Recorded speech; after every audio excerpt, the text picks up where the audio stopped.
News came out a little bit earlier today that the Packers have decided to sign Canadian quarterback Taylor Elgersma. It was initially reported by Bill Huber of Sports Illustrated. And Elgersma did take part in the Packers rookie minicamp last Saturday, a Saturday or two ago. And the Packers have now decided to sign him because they did have one open spot on the roster. And so this now makes Elgersma the fourth quarterback on the Packers roster. And this signing does make a lot of sense just because of the uncertainty of the backup quarterback situation in Green Bay after 2025. There's no doubt that in 2025, the Packers are totally fine with Malik Willis as a backup after trading for him before last year. That proved to be a very wise move by Brian Gutekunst, considering Jordan Love going down with the injury in week 1. And if it wasn't for Malik Willis, the Packers could have lost an extra 2 games because he came in and played some really solid football. And because he's going to be a free agent after 2025, that does make you wonder what the plan is going to be for the future of Jordan Love's backup quarterback, because it's very likely that Malik Willis ends up signing with another team out there.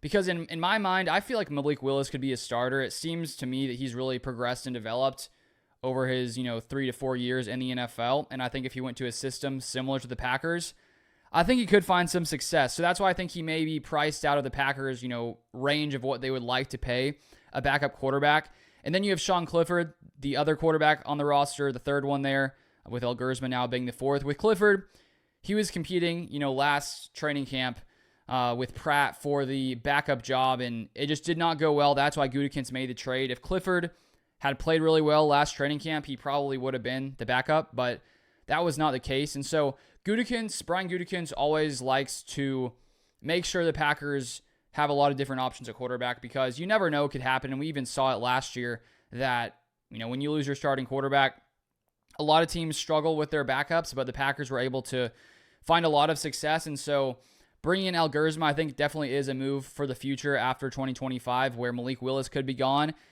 And the Packers may not have the confidence that Clifford can be the backup. So at least now, coming into the rest of this offseason and training camp, Malik Willis is no doubt going to be the second quarterback. I do assume there will be a competition for that third quarterback spot between Clifford and Elgersma. And then maybe Elgersma or Clifford would be the backup quarterback in 2026. And when we look at Elgersma, he is coming from the Canadian, college football league.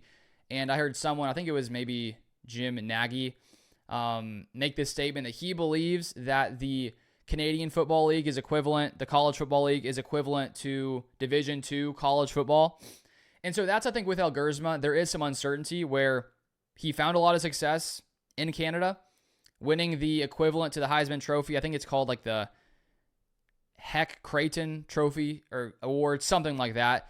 So he was basically the best guy in all of the Canadian College Football League that he was in last season. So there's no doubt he has a ton of talent. I guess a question for NFL teams, because he went undrafted.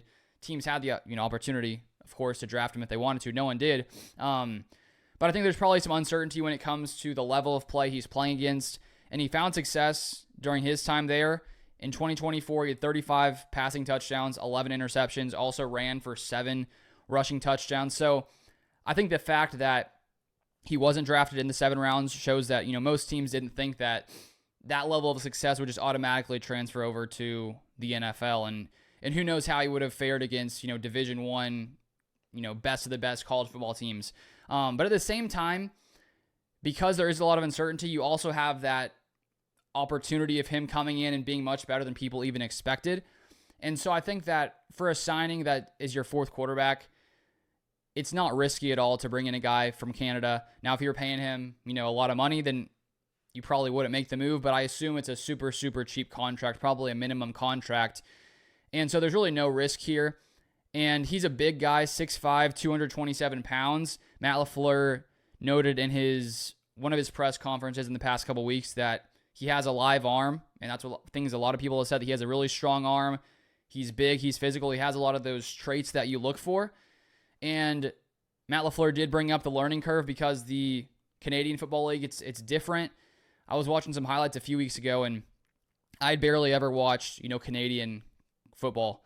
And they're doing a lot of things that would definitely, not be legal in the NFL. Some of the wide receivers, their motions, they're like starting in the backfield and then randomly running forward as the ball is snapped. It looks weird when you're used to watching the NFL. So there are some things he will have to adjust for. I think there's 12 players in that league. There's 11 in the NFL. The end zones are basically a mile long. I mean, not actually, but I mean, they're crazy long for whatever reason. So there are some things to adapt to, but I feel like if you're a quarterback and, you can throw the ball, sure, you're going to need to come in and learn the Packers system and learn a few of the rule changes, but I don't think it's going to be that complex to go from the Canadian Football League to the NFL. I think the complexity will probably be more so in the playbook and learning all those kinds of things. So I would assume, with him coming in his first year, I would guess that Clifford would beat him out for the third quarterback spot just because Clifford has that experience here in Green Bay and experience playing in, American football. So we'll see what happens with Elgersma, but the Packers at least see enough that they want to bring him in and sign him to be on this roster. So it's definitely an interesting signing and one that we'll keep an eye on over the next year or two. Because as I said, this year, the Packers are set at backup with Malik Willis, and so this is just a investment in the future in case, Malik Willis goes elsewhere and maybe the Packers don't think that Sean Clifford is good enough to compete. So it will be interesting to watch in the preseason to see Elgersma. I assume, he'll get some snaps, and we'll get to see what he looks like there in the preseason against some other, NFL talent players. So that's the most recent news. If you want more Packers content, feel free to subscribe. I also have an account on Twitter/X. Feel free to follow me there at Luke_Beller. But thank you guys for watching, and I'll see you guys next time.